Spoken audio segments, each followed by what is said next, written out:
यहाँ एक बिल्कुल नई, मौलिक और उतनी ही दमदार ऐतिहासिक कहानी है, उसी शैली, गहराई और प्रभाव के साथ जैसी आपने मांगी है। यह कहानी है एक ऐसे किले की जो टूटा नहीं था लेकिन जहां आत्मा बंधक बना दी गई थी। एक ऐसे वीर की जो दुश्मनों को नहीं, अपने अपनों के निर्णयों से हार गया। एक ऐसे क्षण की जब समर्पण तलवार से नहीं, स्याही से हुआ था।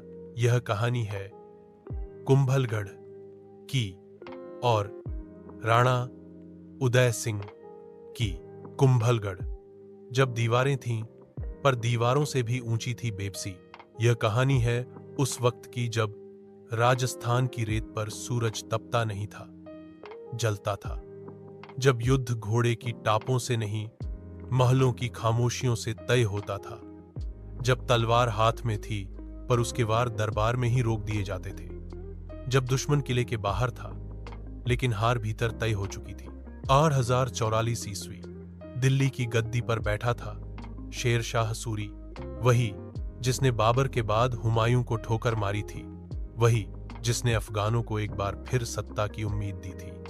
और उसका अगला निशाना था कुंभलगढ़, वह किला जिसकी दीवारें चीन की दीवार के बाद सबसे लंबी थीं, जिसकी छांव में छिपा था एक वीर, राणा उदय सिंह। उस राणा सांगा का बेटा जिसने बाबर की तोपों से भिड़ने की हिम्मत की थी।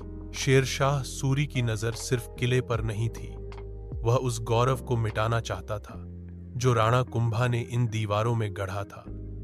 उसके लिए कुंभलगढ़ सिर्फ एक किला नहीं था, यह राजपूत आत्मगौरव की आखिरी सांस था, जिसे वह अपनी तलवार से कुचल देना चाहता था। उधर राणा उदय सिंह, जो हाल ही में मेवाड़ की गद्दी पर आए थे, को न तो पूरी तरह सत्ता का अनुभव था, न ही पूरे दरबार का भरोसा, क्योंकि उनकी सत्ता उनकी तलवार से नहीं, पन्ना धाय के बलिदान से आई थी।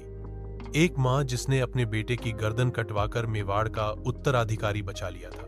जब शेर शाह सूरी की विशाल सेना कुंभलगढ़ की ओर बढ़ी, तो मेवाड़ दरबार में एक तूफान आया। क्या किया जाए? लड़ाई लड़ी जाए या संधि की जाए? रायसिंह, जगमाल और भट्टाचार्य जैसे दरबारी दो मतों में बंट गए। कुछ ने कहा राजा को बचाओ, युद्ध बेकार है। कुछ ने कहा तलवारें झुक जाएंगी तो राजपूताना मर जाएगा।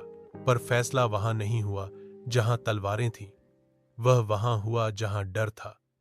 निर्णय हुआ कुंभलगढ़ खाली कर दिया जाए, बिना एक तीर चलाए, बिना एक युद्ध की गर्जना किए। कुंभलगढ़ की दीवारें भीतर से खोल दी गईं। इतिहास गवाह है, किला टूटा नहीं था, उसे सौंप दिया गया था। शेरशाह सूरी किले में घुसा बिना किसी रोक के। वह हंसा क्योंकि उसने जीत हासिल नहीं की थी, उसने आत्मसमर्पण खरीदा था।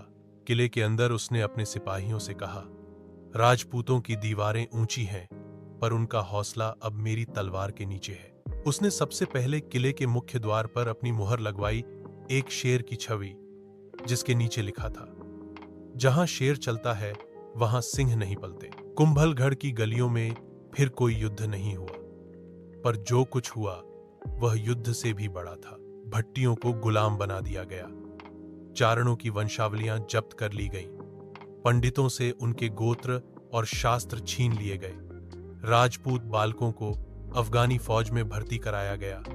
वे जो कल तक वीरता की गाथाएं सुनते थे, आज वही सलामी देना सीख रहे थे। शेरशाह सूरी ने एक फरमान जारी किया, अब से मेवाड़ की वीरता नहीं, मेरे कानून गूंजेंगे। जिनके पास पुरखों की तलवारें थीं, अब उनके हाथों